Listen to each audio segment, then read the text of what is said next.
Sir, KSRTC ಅವ್ರಿಗೆ ನಮಗೆ notice ಕೊಟ್ಟಿದ್ದರು. ಮುಖ್ಯಮಂತ್ರಿಗಳು ಅಧ್ಯಕ್ಷತೆಯಲ್ಲಿ ಸಭೆಯೂ ಕೂಡ ಎಲ್ಲ ನೌಕರ ಸಂಘದವ್ರ ಜೊತೆಲಿ ಮೀಟಿಂಗ್ ಮಾಡಿದ್ದೀವಿ. ಅವರು 20ರಿಂದ 24ಕ್ಕೆ ನಮ್ಮದು ಪರಿಷ್ಕರಣೆ ಆಗಬೇಕು ಅಂತಕ್ಕಂಥದ್ದು ಅವರ ಬೇಡಿಕೆ. ಮತ್ತು ಅರಿಯರ್ಸು 1800 ಕೋಟಿ ಅರಿಯರ್ಸ್ ಕೊಡಬೇಕು ಅಂತಕ್ಕಂಥದ್ದು ಅವರ ಬೇಡಿಕೆ ಆಗಿರ್ತಕ್ಕಂಥದ್ದು. ನಮ್ಮಲ್ಲಿ ಸರ್ಕಾರ ಕೋವಿಡ್ ಟೈಮಲ್ಲಿ ಸುಮಾರು 9,000 ಕೋಟಿ ಅವರಿಗೆ ಸ್ಯಾಲ್ರಿ ಕೊಟ್ಟಿದೆ, ಸರ್ಕಾರದ ಕಡೆಯಿಂದ ಕೊಟ್ಟಿರ್ತಕ್ಕಂಥದ್ದು. ಅದರಿಂದ ಹಿಂದಿನ ಸರ್ಕಾರದಲ್ಲಿ ಇವರು ಸ್ಟ್ರೈಕ್ ಮಾಡಿದಂಥ ಸಂದರ್ಭದಲ್ಲಿ 15% ರೈಸ್ ಮಾಡಿ 20ರಿಂದ ಎಫೆಕ್ಟಿಗೆ ಬರೋ ರೀತಿಯಲ್ಲಿ ಅವರು ಒಂದು ಕ್ರಮ ಕೈಗೊಂಡಿದ್ದಂಥದ್ದು.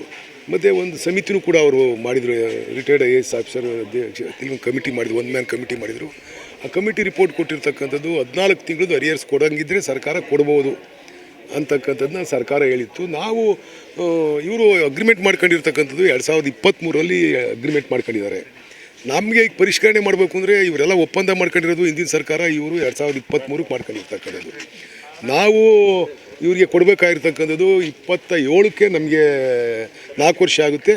ನಾವು ಪರಿಷ್ಕರಣೆ ಮಾಡಬೇಕು, ಅದನ್ನು ಮಾಡ್ತೀವಿ ಅಂತ ಸರ್ಕಾರ ಒಪ್ಕೊಂಡಿದೆ. ಮತ್ತು ಏನು ಒಂದು ಕಮಿಟಿ ರಿಪೋರ್ಟ್ ಕೊಟ್ಟಿದೆ, 7,014 ಕೋಟಿ ರೂಪಾಯಿ ಕೊಡ್ಬೋದು ಅಂತಕ್ಕಂಥದ್ದನ್ನ 14 ತಿಂಗಳದ್ದು ಕೊಡ್ಬೋದು ಅಂತ ಕೊಟ್ಟಿದ್ದಾರೆ.